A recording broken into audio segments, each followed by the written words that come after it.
Buenas noches. Qué silencio impone.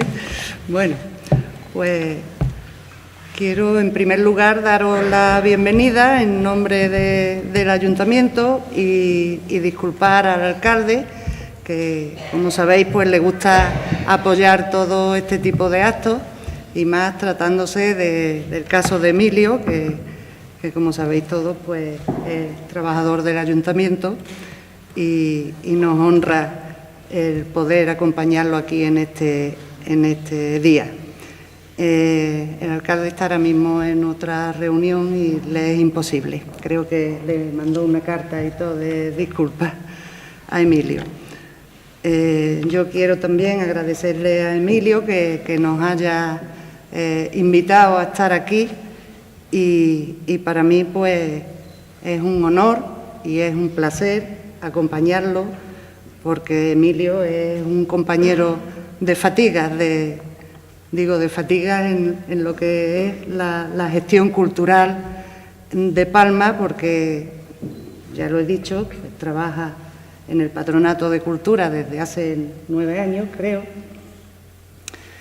y hemos trabajado este tiempo pues codo con codo en todo lo que se refiere a lo que es el museo y la gestión del patrimonio de Palma.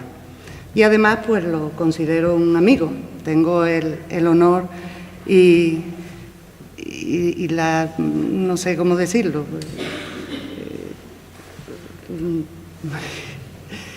eso, el honor de considerarlo un amigo, y espero que él me considere también una amiga. No es la primera presentación de libros que se realiza aquí o en otro lugar de Palma del Río. En Palma pues tenemos, yo siempre digo que hemos pasado de ser consumidores de cultura a ser creadores de cultura.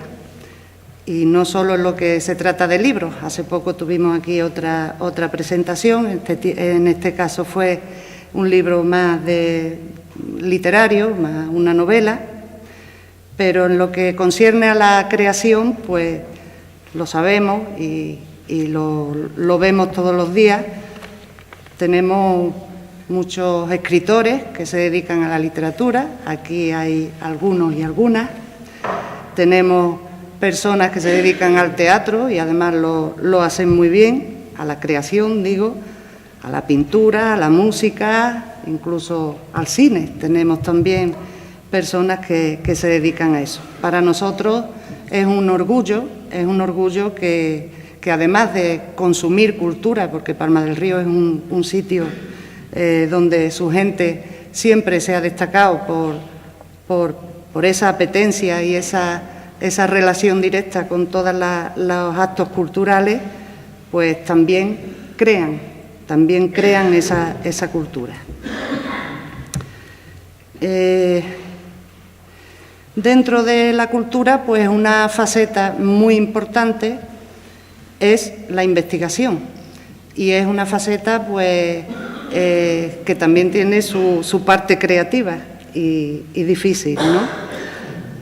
Y para mí, pues Emilio ha sido capaz de compaginar esa gestión cultural diaria por su trabajo, por su profesión, y también la investigación, que ya es una doble dificultad, porque los investigadores que están en la universidad o que están becados, que se dedican exclusivamente a la investigación, pues aunque es una cosa muy difícil, y aquí tenemos quien lo puede decir, pues si además tienes que trabajar en otra cosa y tienes que ocupar tu tiempo en más cosas, pues es un poco más complicado. Para mí Emilio es un investigador ya dentro de esa faceta. Como trabajador lo es también, pero como investigador, que es lo que nos trae aquí, creo que es serio y es muy capaz. Y yo creo que en este libro lo va a demostrar. Y con este libro, pues, también creo que va a subir un peldaño más y va a ser uno de los varios historiadores ya que tenemos en Palma, historiadores consagrados. Y yo pues lo felicito por ello, porque pienso que este libro, que es su primer libro en solitario, que lo va a consagrar como en eso. En cuanto a su currículum, él, pues, sabéis, es licenciado en Historia y tiene un máster y varios estudios más, ¿no? No me voy a detener en eso. Lo que sí quiero destacar es que tiene una amplia ya experiencia en muchas facetas, muchas materias relacionadas con la historia y con el patrimonio, ¿no? Tiene experiencia en arqueología, tiene experiencia en restauración, en museología y en museografía, y dentro de ello pues también tiene una amplia vertiente, que también es importante, vertiente didáctica y pedagógica. Me consta que en su relación con los chavales, porque él dentro de su trabajo también tiene muchas veces que hacer visitas guiadas y atender a los colegios que solicitan pues esos servicios del ayuntamiento, pues lo hace y lo hace muy bien. Los mismos profesores lo dicen, e incluso han mandado hasta cartas felicitando a esta labor y esta faceta de Emilio. Y además pues domina bastante bien las nuevas tecnologías, con lo cual es una persona bastante completa en su formación y en sus capacidades.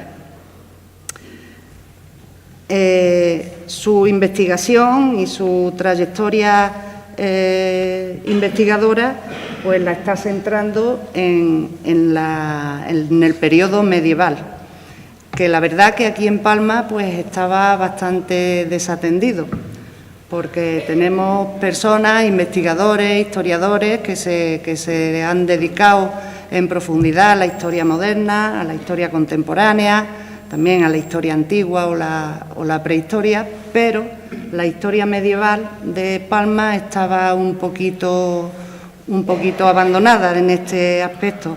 Y yo me alegro que alguien cercano pues se haya decidido a profundizar en ella, porque es necesario, y más sabiendo que el origen de nuestra ciudad surge en esa etapa. Y tenemos bastantes lagunas en la investigación en esta etapa. Él pues está haciendo una tesis doctoral centrado en esta etapa, y trabaja también en un grupo de investigación en la Universidad de Córdoba. Quiero decir que también es un orgullo para Palma que un investigador palmeño, formado en Palma, en los centros educativos de Palma, en Córdoba, también un poco en Sevilla, en la Universidad de Sevilla por el máster que hizo. En fin, es un palmeño y un andaluz de pro que se ha formado aquí y nos sentimos orgullosos de ello. Y en fin, para mí pues es un placer, como digo, estar aquí y poder resaltar en la manera de mis posibilidades su valía y animarlo para que siga en este campo que seguro que va a tener pues mucho éxito. Muchas gracias. Y a continuación pues le paso la palabra a Óscar Morales, que como en cada ocasión pues me gusta también reconocer la labor que está realizando a través de su editorial Séneca, y lo que supone, porque no solo tenemos que tener personas que se dediquen a la investigación o a la creación literaria, sino que luego tienen que tener la posibilidad de eso, de ofrecer sus trabajos, de difundirlos y de ponerlos a disposición de la población. Y esa es la labor importante que hacen editoriales como esta, y más centradas en autores locales que tienen pues esa doble dificultad para exponer sus trabajos. Así que él nos va a dirigir unas palabras. Muchas gracias, Eva. Buenas noches. Reyes. En primer lugar, darle... Siempre me equivoco. En primer lugar, darle las gracias a todos por su asistencia, agradecer a los mismos de la mesa, la concejala Reyes Lopera, el catedrático Ricardo Córdoba de la Llave, que dirige la tesis de Emilio, y Emilio, el autor. Yo soy Óscar Morales, casi todo el mundo me conoce, represento a Editorial Séneca, en la que llevo 8 años. Estoy prácticamente desde que empezó, hemos editado 140 títulos y hemos publicado muchos libros de la comarca. De hecho, está a punto de salir un libro de Posada, Años de Pico Midita, de Rafael Valenzuela, cronista de Córdoba, Maleno. Otro de Peñaflor, que llevamos ahí un tiempo, que es el trabajo etnográfico, la fábrica de harina, electricidad y yute, que la veréis ahí como reliquia industrial cuando se pasa en el tren hacia Sevilla. Y hace poco, como yo trabajo en el Ayuntamiento de Machuelos por la mañana y por las tardes, publicamos el número 11 de la colección Furnuyulu, una colección de autores y temas melojos. Fue una edición otra edición de don Álvaro La Fuerza del Sino, que como sabéis se desarrolla aparte de la trama con Nachuelo, con un estudio introductorio en el que se investiga la relación del Duque de Rivas con Nachuelo y de Giuseppe Verdi, el famoso compositor de ópera, con Nachuelo. Hoy yo he editado cerca de 40 libros, han pasado por mis manos en estos 8 años. El trabajo duro pero reconfortante. Hoy presentamos Castillos y Fortalezas del Valle en medio del Guadalquivir, guía de patrimonio fortificado, del que me siento especialmente contento por muchas razones. ¿Qué puedo decir sobre este libro? Pues muchas cosas, pero fundamentalmente que es fruto de 10 años de trabajo de Emilio, trabajo de campo y trabajo de investigación en archivo, de codo.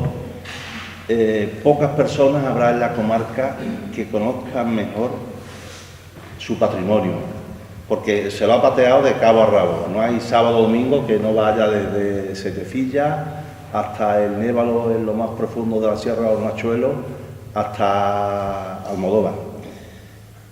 Y además tiene muchas aportaciones, muchos descubrimientos que nos lo irá, por lo menos por lo alto nos irá a contar, más profundamente cuando lo compréis y lo leáis o cuando lo veáis. En fin, es un trabajo, solo lo dice, ya lo dirá el Ricardo, lo ha dicho ya Reyes, es un trabajo serio, con rigor histórico, como suele ser habitual en él, ameno, es fácil de leer y está ilustrado, lo he visto ahí en las proyecciones, con fotografías, planos, dibujos, grabados, etc. Este libro aporta un grano de arena grande en la puesta en valor del patrimonio defensivo de esta zona nuestra, del Valle Medio del Guadalquivir. Palma, bueno, y los pueblos de la zona ha dado en estos años un gran paso en la recuperación del patrimonio.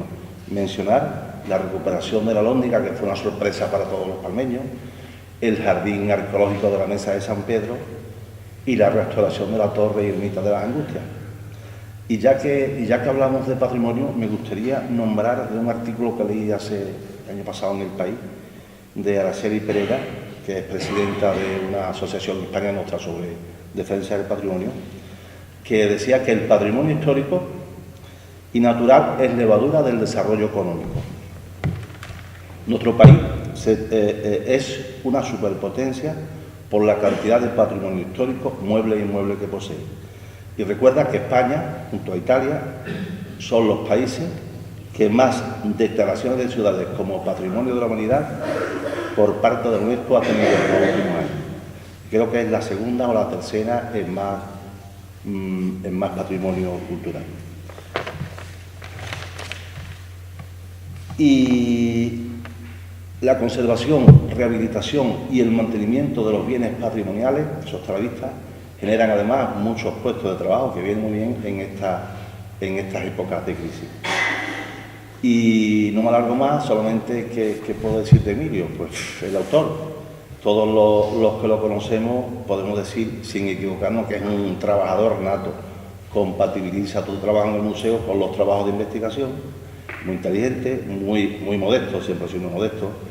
Es un enamorado de su profesión, de historiador, un gran amigo y una excelente persona. Me gustaría, para terminar estas palabras, leer un texto que ha subido Emilio a su blog Entre Dos Ríos. Lo leo directamente. Dice: cuidémonos de no retirarle a nuestra ciencia su parte de poesía. Esta magnífica cita del historiador medievalista francés Marc Bloch es uno de los mejores lemas para un investigador de pasado. Sabía muy bien que el apego del historiador al objeto de su estudio es grande, aunque esta empatía debe ser mesurada. No se puede obviar el factor vocacional de nuestro oficio. Es verdad que muchas veces hay sinsabores, decepciones y sobre todo mucho trabajo en silencio y soledad, pero cuando finalmente se va desenmarañando algo de la niebla del pasado, para observarlo desde el presente, el trabajo del historiador da su resultado. Y en este caso lo ha dado. Enhorabuena, Emilio.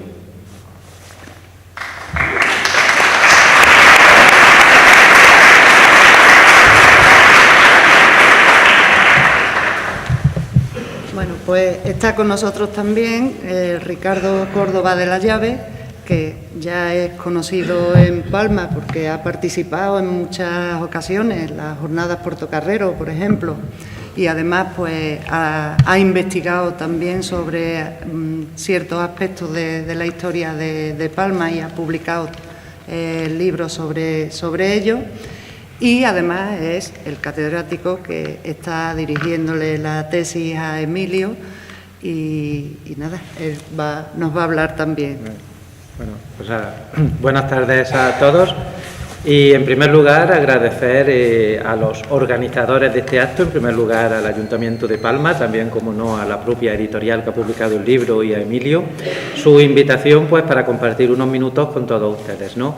Evidentemente para mí es un placer, ¿no? Es un placer en muchos sentidos. En primer lugar es un placer volver por Palma del Río siempre, es verdad que me unen algunos lazos profesionales y también sentimentales, ¿no? Con buenos amigos que tengo en Palma del Río y sobre todo, bueno, pues por esto que comentaba Reyes hace un momento, de que durante un tiempo pues hicimos una pequeña investigación, ¿no? Sobre las norias y la azuda del Genil, que se tradujo en un libro que editó la Fundación del Monte, ¿no? A través de la asociación Saso Férreo, bueno, y por lo tanto pues es muy agradable siempre volver por aquí.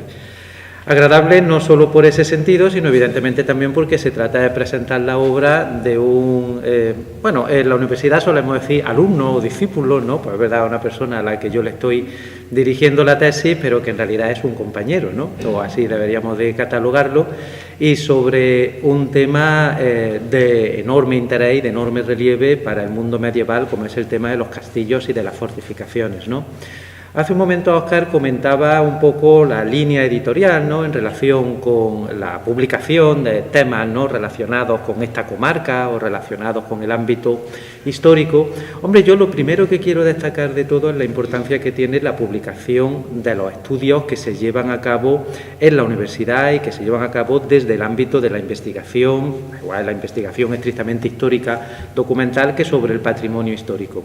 Porque en realidad, si esos estudios no encontraran una vía de difusión y no encontraran una forma de publicación, pues no llegarían al público, ¿no? O no llegarían a quien es el receptor último de esos estudios, que evidentemente es la población que está en contacto directo con esos restos del pasado, con ese patrimonio, o que ha vivido o que ha protagonizado esa historia, ¿no? Con lo cual yo creo que el agradecimiento, que yo sé que Emilio se lo ha hecho contar a Óscar en muchas ocasiones, pero yo también desde aquí lo quiero manifestar públicamente, a una editorial que ha publicado, que ha dado alumno un libro basado en esa investigación universitaria, que forma parte de su tesis doctoral, que se tradujo en su día en un trabajo de fin de máster y que, en definitiva, ya digo, es la vía, ¿no?, por el cual podemos acercar el trabajo de investigación que se hace en la universidad o en los marcos académicos al público.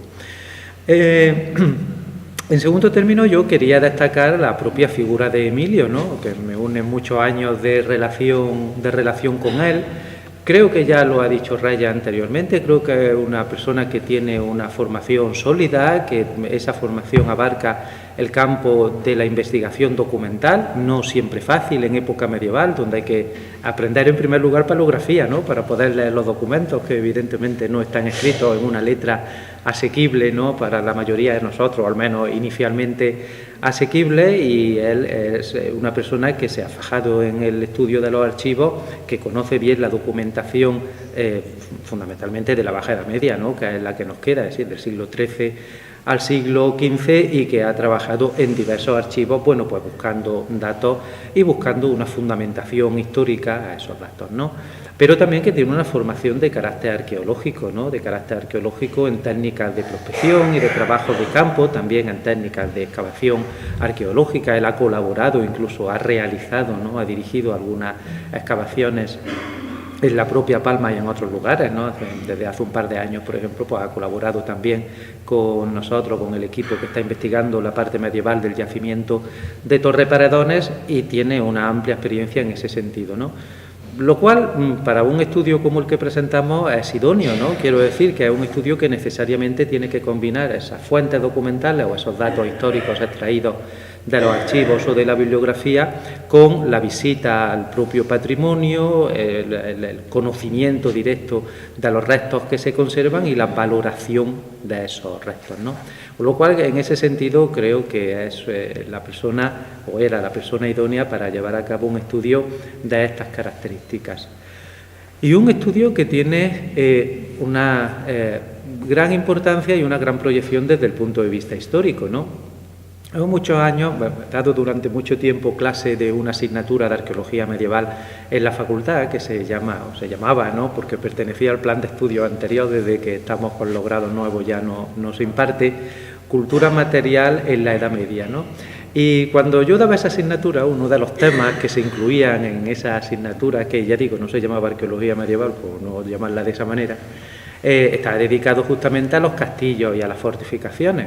Y a mí me gustaba mucho decirle a los estudiantes que en realidad los castillos y las fortificaciones no son exclusivos de época medieval, ¿no? Todo el mundo sabe que los castros, ¿no?, los recintos fortificados, o que cualquiera que haya visitado el Algar, ¿no?, o los yacimientos y hábitats desde época prehistórica o desde época calcolítica, cualquiera que conozca un castro, una fortificación, un campamento de época romana, o cualquiera que conozca obras modernas, ¿no? No sé, las fortificaciones de época moderna en Filipinas o en América, o fortificaciones incluso de época contemporánea, todo ello son fortalezas, ¿no?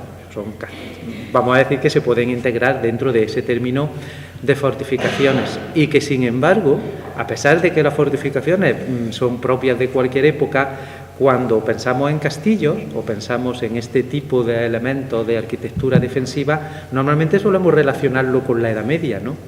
Y ahora yo les decía a los alumnos, bueno, ¿y eso por qué es así, no? ¿Habéis parado a pensar alguna vez por qué inmediatamente identificamos castillo con una realidad del mundo medieval? Y es que lo hacemos por un doble motivo, ¿no? En primer lugar, porque es verdad que en la Edad Media los castillos y las fortificaciones alcanzaron su mayor grado de desarrollo. Cualquier estudioso del tema sabe muy bien que los mejores edificios dotados de recursos defensivos, la arquitectura más desarrollada desde el punto de vista de los sistemas poliorcéticos, desde el punto de vista arquitectónico, pero también desde el punto de vista balístico, ¿no?, de los elementos que se emplean para el ataque y la defensa, se desarrolló en época medieval y se desarrolló en época anterior a la invención de las armas de fuego, ¿no? Realmente la invención de las armas de fuego y de los grandes cañones que eran capaces de destruir las fortalezas fue, digamos, haciendo que desapareciera el carácter defensivo que habían tenido esas fortificaciones a lo largo de la época medieval. Luego, además, no es solo que esa época conociera el mayor desarrollo desde el punto de vista técnico, arquitectónico de los castillos, sino que además los castillos cumplieron una función simbólica y representativa muy importante en el periodo medieval.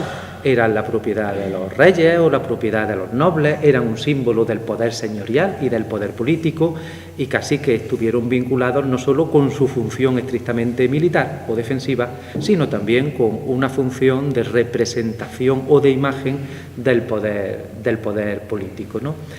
Y si además de estas cuestiones, ¿no?, que en fin hace esa vinculación directa entre la fortificación y la Edad Media, tenemos en cuenta que la mayor parte de los restos arquitectónicos del patrimonio que hoy día subsiste, ¿no?, desde el punto de vista de fortificación, corresponden a esa época, justamente, ¿no?, porque de época más antigua nos quedan escasos restos, y de época moderna las fortificaciones perdieron una buena parte de su función, pues no cabe duda de que es muy acertado que vinculemos el tema de las fortificaciones justamente con la época medieval. Y efectivamente este libro está dedicado a las fortificaciones de la comarca, centrado de una manera predominante, ¿no?, en lo que es el periodo medieval, es decir, la red de fortificaciones que existió ese periodo y las funciones que esa red de fortificaciones cumplió, en un territorio, además, que tuvo un especial relieve. Yo lo decía en el prólogo del libro, en el sentido de que por este territorio, la parte, digamos, del Bajo Guadalquivir, en la provincia de Córdoba, es por donde ha discurrido tradicionalmente, y así era en la Edad Media, ¿no?, a lo largo de toda la Edad Media, tanto en época islámica como cristiana, discurrió la comunicación entre Córdoba y Sevilla, ¿no? Entonces se utilizaba muy poco la vía de Écija, bueno, atravesaba un despoblado, realmente unas tierras muy despobladas, muy áridas, que hasta las repoblaciones carolinas del siglo XVIII no empezaron a llenarse de pueblos, y realmente la vía de comunicación natural era esta, la de la orilla derecha del Guadalquivir, y eso dio en época clásica y en época medieval pues un protagonismo muy grande a la comarca, ¿no?, que todo el que conoce la historia medieval sabe pues hasta qué punto ha tenido relación con la dominio político islámico, ¿no?, de época inicial, de época emiral o califal primero, pero también de los almohades, ¿no?, que fueron obras muy importantes arquitectónicas, incluidas en las propias murallas de Palma del Río y en época bajo medieval cristiana, ¿no?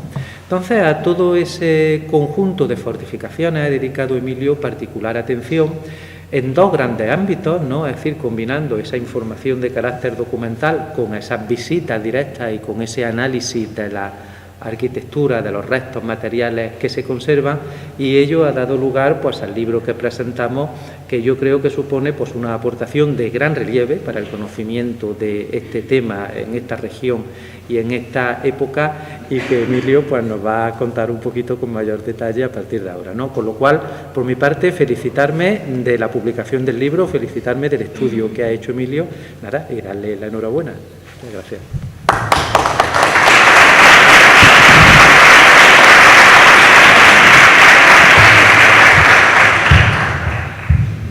No sé si se escucha bien, por allí atrás se escucha, ¿no? Tengo la voz un poco cogida porque tengo un resfriado de hace varios días y no sé si se me escuchará bien, pero bueno, vamos a intentar que os enteréis. Gracias a los tres por vuestras palabras. Para mí es un placer que os escuchar maestros como Reyes Lopera, que me dio la oportunidad de comenzar el mundo de la arqueología en La Verduga en el año 2005. Estuvimos allí hoy 7 meses trabajando y fue una experiencia bastante interesante e inolvidable. A mí a Ricardo, porque gracias a su tutoría está este libro aquí también, a su supervisión, y porque también con él he trabajado en Torre Paredones y también ha sido una experiencia bastante interesante. Y a Oscar porque gracias a él también este libro está hoy aquí. Gracias también a ustedes por asistir, por venir, por escucharme. Y no robaré mucho tiempo, solo robaré media hora, 25 minutos, en el que voy a hacer un repaso a la serie de castillos y fortificaciones que he tratado en este libro. El conjunto de castillos y fortificaciones los tenéis aquí. Todos estos puntos son los que he ido estudiando, pero he intentado no aislar cada monumento de su contexto. He intentado incluirlo dentro de lo que era el ámbito histórico y el ámbito geográfico, De hecho, el libro tiene una parte previa en la que se va hablando sobre vías de comunicación, sobre caminos, sobre la vía, el afluente y la vía del Guadalquivir, y es una visión general de todo lo que es el patrimonio de época medieval y anterior en el Valle Medio del Guadalquivir. Lo he dividido lo he sectorizado en dos ejes, el eje de Almodóvar del Río y el eje de Setefilla, que son los dos límites de este trabajo. Y en este trabajo, pues además son dos castillos simbólicos, dos fortalezas simbólicas, porque Almodóvar y Setefilla son dos puntos geográficos y geoestratégicos centrales del Valle del Guadalquivir, que controlan todo el tránsito de la vía fluvial desde época protohistórica, y además dos modelos de evolución histórica. El castillo de Almodóvar fue sometido a una restauración a principios del siglo XX por el conde de Torralba, y sin embargo Setefilla todavía está sin restaurar y se conserva como ruina. Si os parece, voy a ir pasando de uno en uno y voy a ir explicando un poco de lo que voy a tratar este libro. Luego, si tenéis alguna pregunta, alguna duda, no teníamos que hacerme la acabada del libro. Un poco la metodología que he hecho en este trabajo, he intentado reunir aquí un trabajo de campo, que es una recopilación de información sobre el territorio, desde referencias de personas que me han ido dando, desde visitas a distintos espacios. Luego también trabajo de documentación bibliográfica. Aquí es donde he buscado artículos de investigación o publicaciones de cada elemento de este sistema defensivo. Muchos de ellos ya estaban investigados por historiadores, algunos de ellos nos acompañan, los iré también agradeciendo, porque gracias a ellos también está este libro entre ustedes, y también un poco de documentación archivística. Los antecedentes históricos son claros. Como ha dicho Ricardo, el Valle del Guadalquivir era una vía histórica de trasiego entre Córdoba y Sevilla, que eran dos ciudades importantes desde el Imperio Romano. Y bueno, aquí pues tenéis un poco un mapa de dispersión. El que tenéis arriba, estos puntos que tenéis aquí, son puntitos de figlinas o pequeños alfarerías romanas, alfares romanos que se conservan mucho entre Córdoba y Sevilla y un poco entre Écija y Palma. Esto es la primera ocasión en la que el Guadalquivir entra como el gran centro de producción agrícola en la economía del Imperio Romano, y a su vez pues se va tejiendo una red de caminos. El más importante es esta red que tenéis aquí, la vía Córdoba-Hispali, con un ramal que atravesaba justo por el lado de aquí de Palma del Río hasta Écija. Aquí había un eje de comunicaciones bastante importante, y esto fue conformando un espacio que en la Edad Media, por la inestabilidad, por los problemas de guerra internas tanto en el ámbito islámico como posteriormente cuando el Reino de Castilla empezó ya a invadir el Valle del Guadalquivir, es fortificado para proteger todo este perímetro. En este estudio de las vías de comunicación es importante, lo desarrollo también en el libro, el tratamiento de algunos elementos interesantes para comprender estas vías, como son los puentes. Existen en la comarca varios puentes antiguos, muchos de ellos están prácticamente olvidados.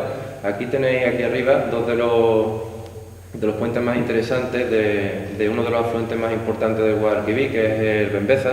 Bembeza es un afluente del Guadalquivir que viene desde Extremadura y viene atravesando toda la Sierra de Hornachuelos hasta llegar a confluir con el Guadalquivir por Moratalla. Poco más abajo de Hornachuelos existe este puente, que es de época califá, que en Hornachuelos llaman de Puente Quebrar, y un puente bastante interesante y bastante bonito. Agua abajo, poco antes de llegar a la confluencia con el Guadalquivir, encontramos en Moratalla este puente. Este puente es una pequeña maravilla del patrimonio comarcal que no ha pasado desapercibida para nosotros, para la mayoría. Es un puente con unos 12 arcos que se encuentra a casi 1 kilómetro de lo que es la carretera, la 431, y es un puente que es bajo medieval de los 1400, pero es bastante interesante tanto porque se conserva en su totalidad como por incluso las marcas de cantería que vienen algunas dibujadas en este libro.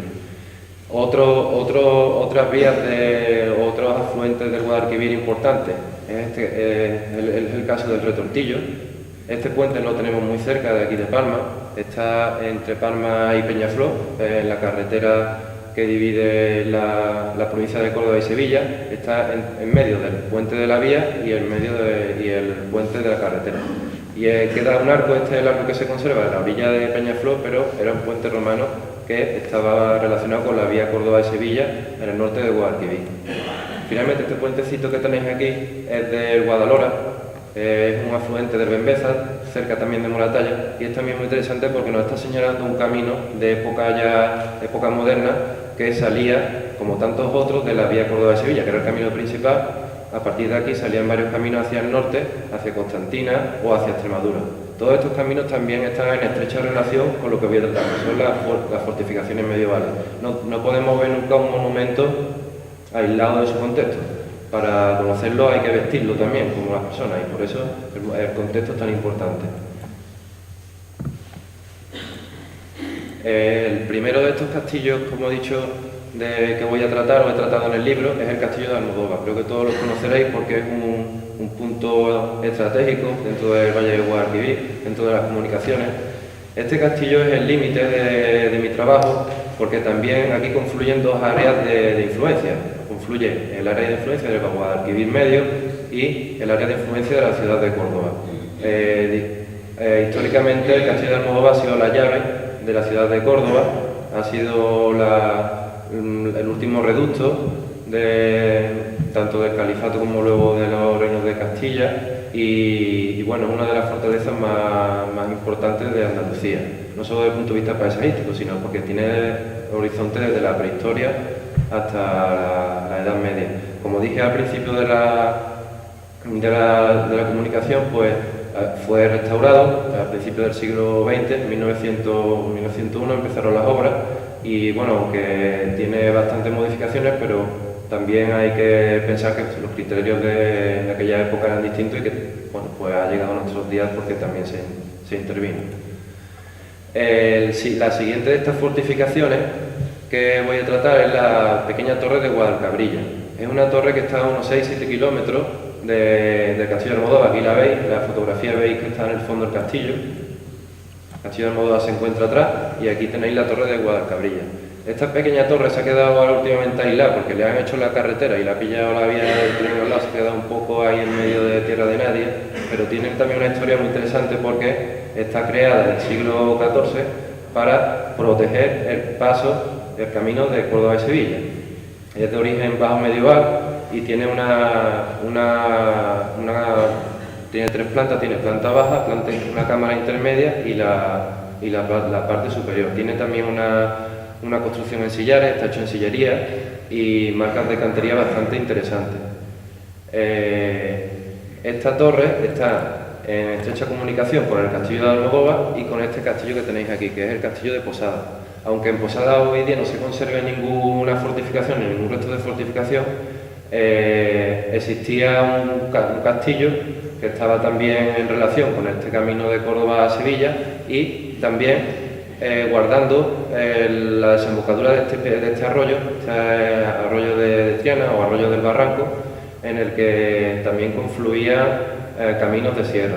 Este plano que tenéis aquí es de un investigador de Posada, que es Daniel García Raval, que es la persona que ha estado investigando más sobre este recinto, del que solo queda memoria posible lo que es la torre del campanario de la iglesia. Existe alguna pequeña marca de cantería en el sillar que puede que nos marcara el antiguo torreón, pero de este castillo no queda ningún resto. Se cree que las últimas torres fueron derrumbadas en el siglo XVIII. El siguiente elemento de estas fortificaciones es esta torre, se llama Torre de los Chavos. Esta carretera de Posadas, camino Villaviciosa, y es una torre que es como las siguientes fortalezas que vamos a ir viendo, está en el tramo medio de Sierra Morena. Aquí se une lo que he comentado antes, caminos y vías secundarias, pasos naturales de lo que eran las antiguas pasos de sierra, que tenían que ser guardados y controlados tanto por las incursiones de los reinos castellanos como también por el bandolerismo, por la lucha y la pelea entre nobles de la Baja Edad Media. El siguiente de estos castillos de esta red de fortificaciones es el castillo de Moratalla. Donde hoy están los palacios de Moratalla, existía un castillo con denominación de Murat en la época del califato, en la época de los almohades, de los almorávides, pero este poblamiento de Moratalla fue desapareciendo con el paso de los siglos. En Ensenada, en el catastro de Ensenada, que es una fuente del siglo XVIII, todavía existe referencia a que existía una población en aquel lugar, pero acabó siendo un cortijo y hoy día pues son unos palacios. Memoria arquitectónica del Palacio de Moratalla existe bastante poca, no queda ningún resto, tampoco ha habido ninguna investigación a fondo sobre el terreno, por la dificultad del acceso que hay muchas veces a trabajar sobre el campo para ver si existen referencias, pero bueno, es interesante porque es un núcleo también de comunicaciones.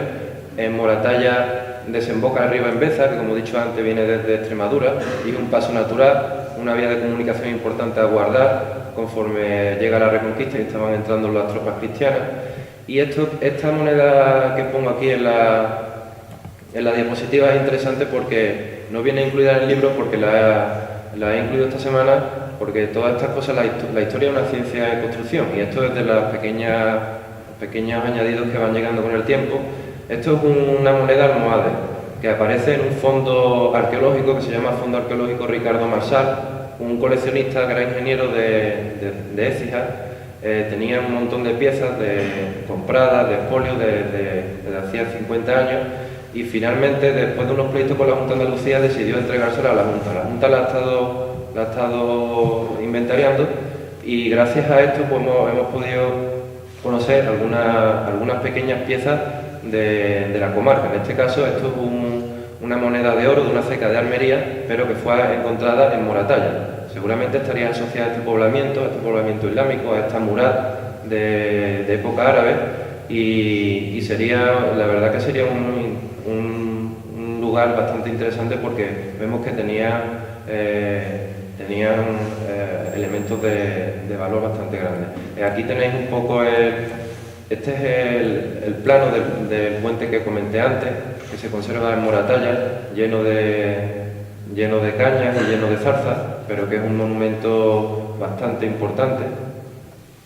Siguiendo en esta red de castillo y fortaleza, llegamos al conjunto fortificado del Nachuelo. Este está en la misma vertiente, la vertiente del Bembeza, río arriba, y es un conjunto fortificado porque tiene dos elementos. Tiene el elemento del castillo y el elemento de la muralla. Una muralla perimetral que lo rodeaba y que le daba más fuerza a la defensa del paso del Bembeza hacia el norte. El Bembeza es una vía histórica muy interesante y muy importante. Estamos empezando con este libro, aporto parte de los comienzos a conocer la importancia de este río. En la actualidad podemos decir que hay 4 fortalezas relacionadas con el Bembeza, con el paso del Bembeza hacia el Guadalquivir. Primero Moratalla, que ha desaparecido; segunda Hornachuelo; tercera Castillete de Guadalbacarejo, que lo vamos a ver siguiente; y el poblado fortificado de Mosquero, que también está en relación con esta vía natural. Existen referencias topográficas, que puede haber alguno más en Castillo de Uceja, Castillo de Don Lucas, pero como están muy metidos en la sierra y acceder a algunos sitios de la sierra es bastante complicado, pues estamos en proceso de estudio. Este es el siguiente de los elementos asociados con el Bembeza, es el Castillejo del Guadalbacarejo.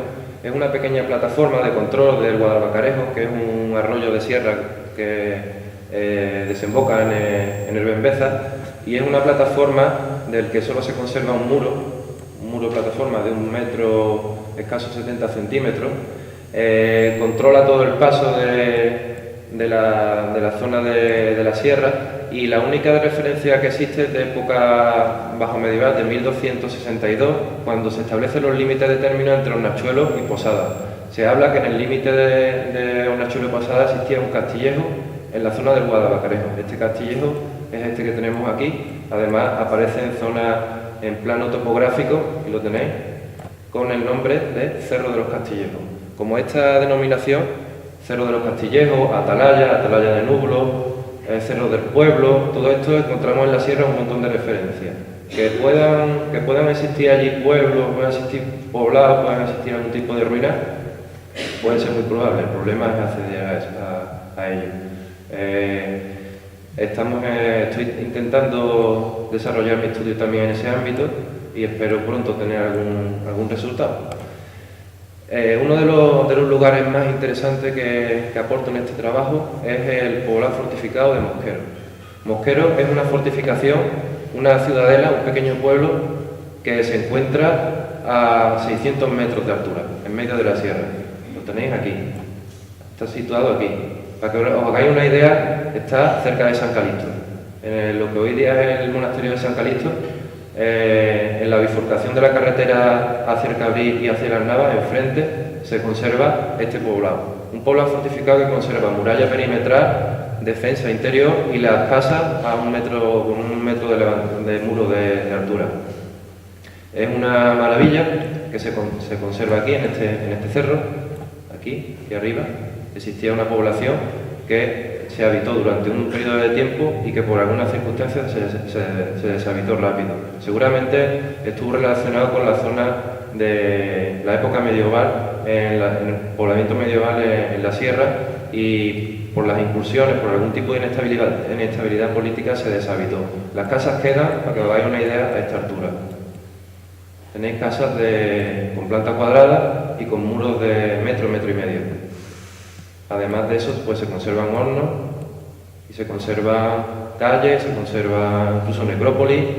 Acceder a este sitio me costó 2 años de llamar, de poder llegar, hasta que pude acceder el 29 de abril de 2010 con Antonio Leolillo, que fue la persona que me habló de la importancia de este sitio, porque ya había estado hace tiempo, y la verdad que es una verdadera joya que se conserva en medio de la sierra.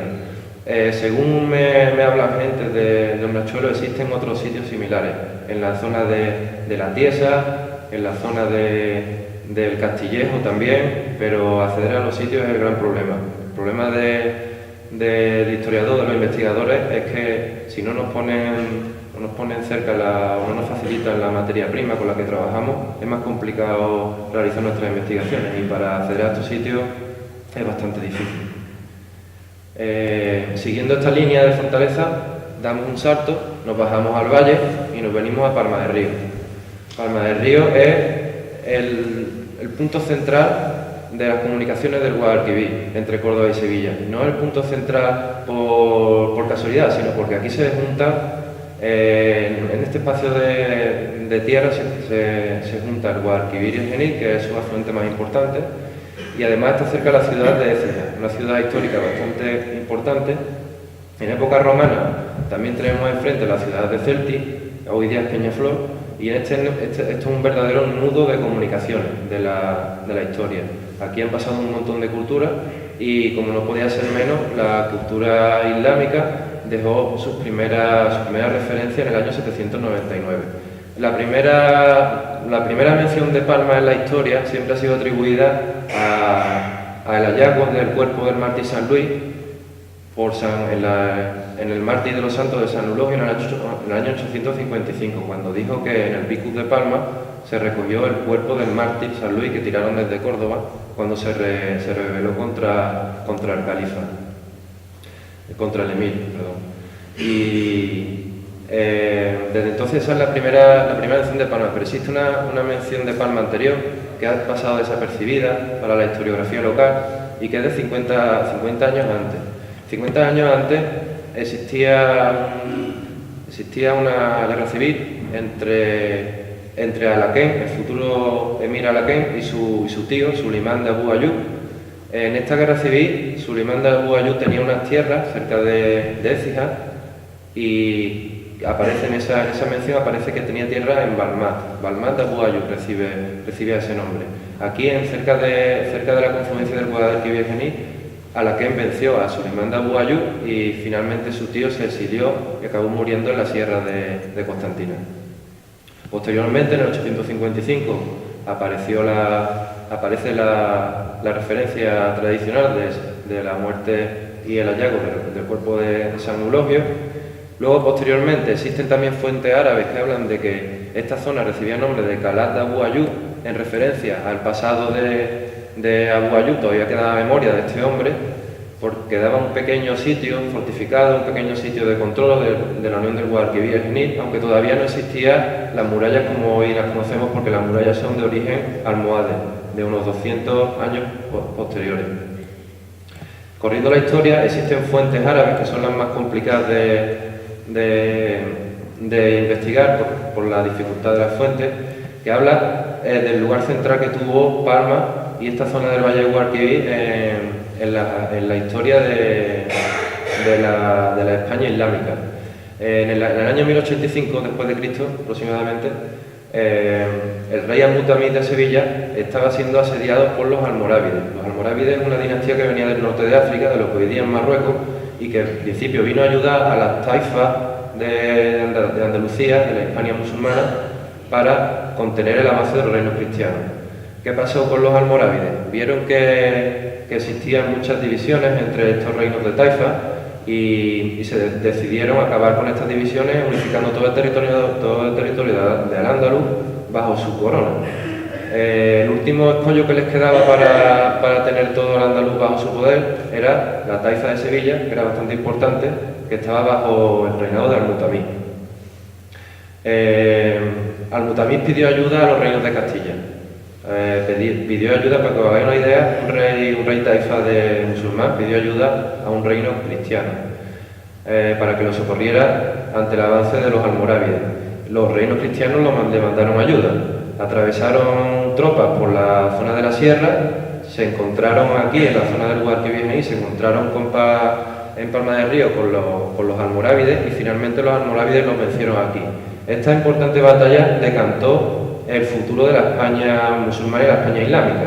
Si aquí el resultado hubiera sido distinto, hubiera sido contrario, y los almorávides hubieran perdido y hubieran llegado los refuerzos cristianos a Sevilla, quizás la taifa de Sevilla no hubiera caído, Al-Mutamid hubiera seguido siendo el rey taifa de Sevilla, los almorávides se hubieran quedado en Marruecos y quizás la historia medieval de España hubiera sido totalmente distinta. Como he dicho antes, la historia está siempre en construcción y vuelvo a recurrir a otra imagen del fondo Ricardo Marsá. En esta ocasión es unos hallazgos que están inventariados como restos musulmanes de la zona de los Cabezos y la Higuera. La zona de lo que hoy día es la ermita de Belén, toda esa zona ya existía poblamiento de época romana, con unas filinas que se llamaban Saxuferrum. En época medieval seguramente ese poblamiento continuó. De hecho existe la memoria de una necrópolis que fue excavada en las obras de la carretera 400 cuando se hizo el puente, y en los últimos días ha aparecido en el fondo de Ricardo Marsá esta epigrafía islámica, estas monedas. Todo esto está en relación con un poblamiento disperso que podría existir en esa zona, en la zona del norte del Guadalquivir, en la zona de la ermita de Belén. El siguiente, como he dicho antes, Palma del Río es un nudo importantísimo dentro del Valle del Guadalquivir. Aquí podéis ver en este mapa cómo la fortaleza de Palma era el punto número 1 y aquí se juntaban también una serie de fortalezas que venían guardando tanto el Guadalquivir como el Genil. Estos puntos que tenéis aquí son Torre Gil, Torre Mocha, Torre de Satilla, son pequeñas torres que estaban controlando el paso por el Genil. Además, uno muy interesante es el punto número 5, que es el castillo de Alonce. Este castillo está en el límite de términos entre Palma y Écija. No queda memoria material de esta ruina, porque ya incluso en el siglo XVII no quedaba, cuando un cronista de Écija dijo que ya los muros estaban arrasados, pero aquí existía un pequeño castillete que estaba controlando el paso entre el camino que va desde Écija a Palma y una bifurcación que tiraba hacia Lora del Río. Este castillo de Alonce creo que está en relación con una referencia que en época bajo medieval hacen los señores de Palma cuando reciben las tierras, villas y castillos de Fuente Álamo. La zona de Fuente Álamo es esta, o la zona del Alamillo, hoy día se llaman los cortijos del Alamillo, es esta zona de aquí y puede que esté en relación con esta última referencia a este castillo. Recordemos también que estamos cerca de un nudo de comunicaciones, que está también la antigua ciudad de Celti, y muy importante Peñaflor, también con su castillo, con la Torre de Villadiego, con el castillo de Toledillo y con el de la Plaza de los Infantes. Estamos también en un nudo de comunicaciones. Siguiendo en este periplo, llegamos al castillo de Toledillo. Este castillo tiene para mí bastante simbolismo, porque gracias a él pude empezar o mostré interés en estas investigaciones. Hace unos 15 años, dando un paseo con mi padre por allí por la zona de Retortillo, me dijo que allí había un castillo. Yo estaba en tercero de BU y yo no me esperaba que allí hubiera esta ruina. Me quedé sorprendido y pensé que como eso estaba allí en aquel sitio, y empecé a investigar estas cosas. Es un castillo que está cerca de lo que hoy día es la presa de derivación de Retortillo, un castillo con una historia bastante interesante, porque tiene desde el nivel de época andalusí, época islámica, hasta una historia de la Baja Edad Media bastante interesante, en el que es posesión del obispado de Córdoba, y luego incluso los condes de Palma, los señores de Palma, pleitean por su posesión, llegan a tomarlo al asalto. La historia de este castillo va, como todos los demás, decayendo a partir del siglo XVI, del 1500, del 1600, y se va perdiendo conforme va pasando la historia. Aquí os pongo un poco la planta del castillo. Tiene su torreón mirando al norte, una torre circular y un aljibe. Esta es la entrada primitiva, que era una entrada en recodo en un lado. Está perfectamente adaptado a la zona de la sierra. De hecho, hoy día, si vais a verlo, os costará verlo porque está totalmente mimetizado con el entorno. El siguiente de estos castillos, de esta serie de fortificaciones, es el conjunto fortificado de Peñaflor. Es bastante importante. Aquí además hay personas, San Francisco López, que es el mayor especialista en este castillo, que también es de Peñaflor, y es bastante interesante.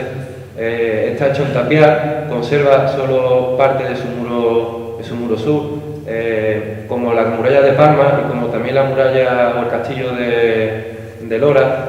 Están hechos en la misma época, en la época almohade, época de conflictividad, época de incursiones cristianas, época de defender el río y las vías de comunicación. Siguiendo este camino nos encontramos con la Torre de Villadiego. Es la torre que tenéis en la portada del libro. Es una torre también bastante interesante porque tiene 3 alturas, tiene planta baja, planta intermedia, que es donde se sitúan estas pequeñas marcas de cantería con forma de flecha en unos arcos que tiene, y planta superior. Es una torre hecha en sillería, hecha en piedra, también con una deriva histórica bastante interesante. Hoy día es la capilla de la patrona de Peñaflor, pero seguramente en épocas anteriores era un castillo bastante importante y también relacionado con todo lo anterior, con la vía de comunicación entre Córdoba y Sevilla. Siguiendo el camino, pues nos encontramos un poco más al norte con el castillo de Almenara. Este castillo es otro de los que están en nuestro alrededor y que nos sorprende cuando nos lo encontramos. Está en medio de la sierra, también está más cerca, no como otros que están en Hornachuelos. Este se puede visitar con relativa facilidad. Es una pequeña maravilla de la arquitectura defensiva porque tiene su foso, tiene su torreón, tiene su pequeña muralla perimetral, un foso posterior, un aljibe. Una planta poligonal bastante interesante, está hecho con tapial y también con parte de sillería. Es un sitio de una deriva histórica grandísima porque tiene desde nivel prehistórico, nivel romano, nivel medieval y nivel de época moderna, porque fue un poblado, una villa que incluso aparece en el catastro de Ensenada y que estuvo relacionada con el condado de Palma. Los herederos del condado de Palma tenían el título de marqueses de Almenara. Siguiendo este periplo nos encontramos con el castillo de la Puebla de los Infantes. Aquí también nos acompaña una persona que ha investigado mucho este castillo, que es Juan José Toribio, que agradezco como a José Francisco y otras personas que vienen de Peñaflor, de Hornachuelo, de Fuente Palmera, de la comarca, pues todos aparecen aquí, y en este caso, pues por ejemplo, el castillo de la Puebla de los Infantes también es otro ámbito defensivo bastante interesante porque está relacionado con el camino de Córdoba y Sevilla y con estas bifurcaciones que van llevando por la sierra hasta, en este caso, el camino que une la vía Córdoba-Sevilla con Constantina y desde aquí hasta Extremadura. Este castillo es muy similar al de Hornachuelo porque es de época también bajo medieval, aunque no es descartable un origen también anterior, un origen islámico. El siguiente de estos castillos está bastante metido ya en la sierra. Este es el castillo de la Armada. Está en el municipio de la Nava de la Concepción y es una fortaleza del mismo tipo que he hablado antes con Mosquero, con el Cerro del Castillejo.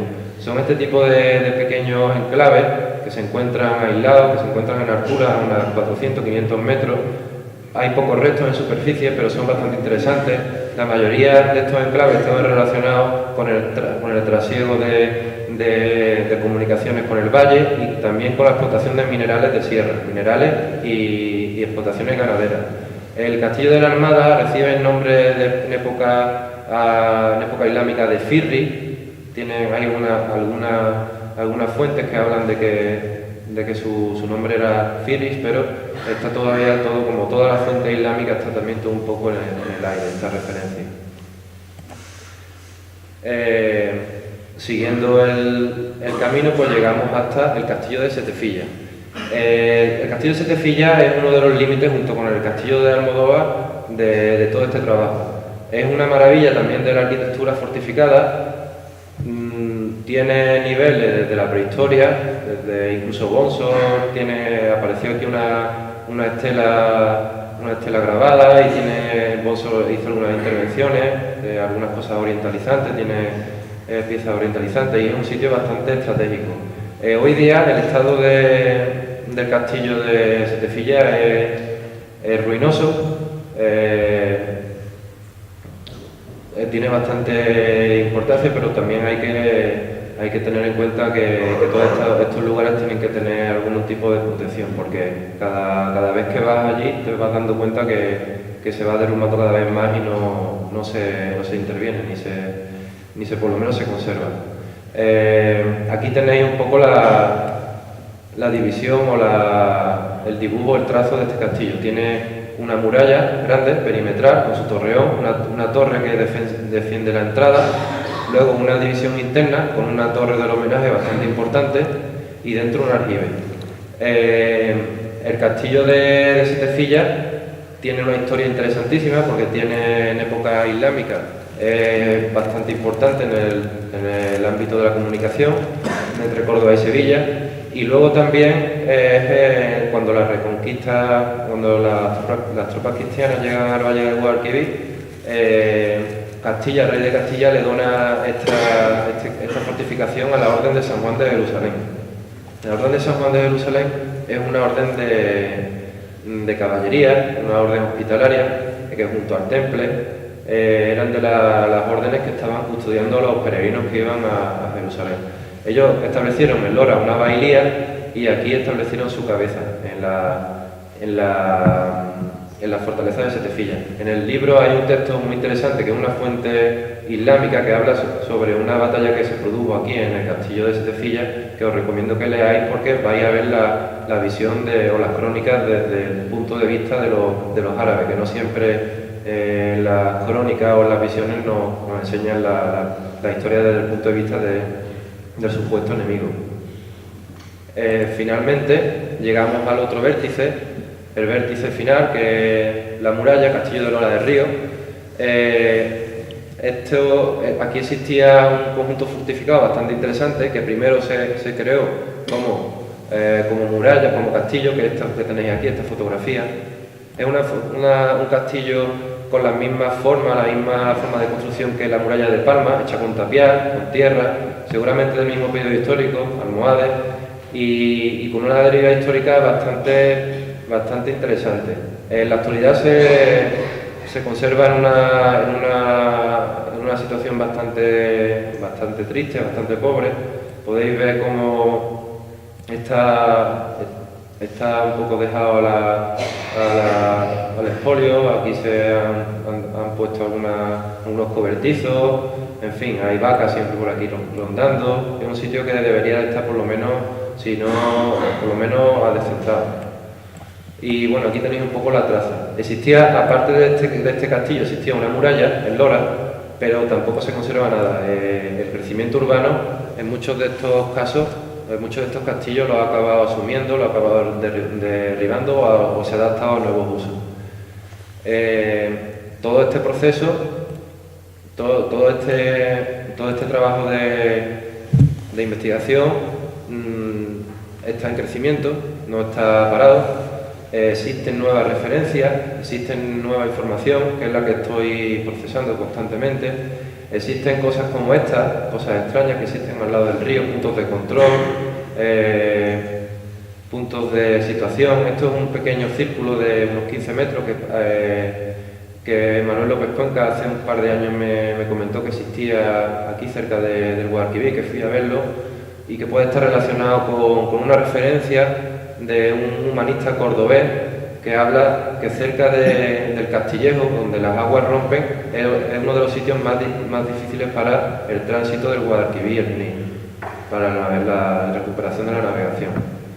Existen también referencias topográficas o planos topográficos o planos de época del siglo XVII y XVIII, de la zona del Alamillo, de la zona de Fuente de Alonce. Esto está sacado del archivo de protocolos de Posada, un pequeño planito de la zona de la Palmosa, del Alamillo, donde se supone que existía el antiguo castillo de Alonce.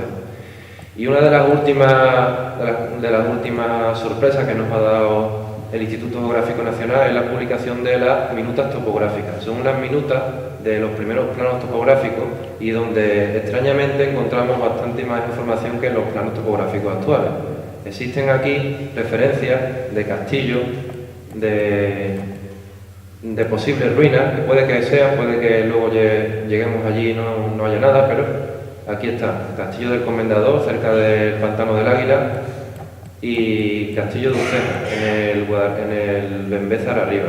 Estos son dos de las asignaturas pendientes que quedan en esto para una segunda edición, un futuro libro. Estos son la continuación de todo este trabajo. Y finalmente voy a acabar volviendo al principio. Como dije antes, el principio de todas estas investigaciones es el castillo de Toledillo, el castillo de Malapié, el castillo de Retortillo. Ese castillo que descubrí con 17 y 18 años y que constantemente visito para intentar desentrañarlo, intentar investigarlo, intentar conocer sus trazas. Ese castillo, para que veáis cómo es el símbolo de la historia y cómo se ha ido perdiendo su uso y han ido quedando en declive todos estos castillos. Aquí tenéis una referencia de un plano que existe de Peñaflor, de 1628, que es una joya de la cartografía comarcal. Aquí se habla de que el castillo de Toledillo, el Toledillo son unas ruinas de un castillo viejo, que es del obispo de Córdoba, y por los autos y posesión que hizo don Antonio del Pozo, pertenece a su majestad. Bueno, pues aquí veis como este castillo, que aparece en un mapa de 1628 y que aparece en la primera edición del primer plano topográfico de 1895, aquí aparece ya en ruinas, castillo ruinas, pero ya no nos pone ni el nombre, ya el castillo ha perdido su nombre. Finalmente, en el plano topográfico actual, que se supone que somos más avanzados y más modernos, no aparece. Es un poco para que veáis el símbolo de cómo incluso en los mapas se olvidan de algunos elementos de nuestra historia, de nuestro patrimonio. Muchas gracias por haberme prestado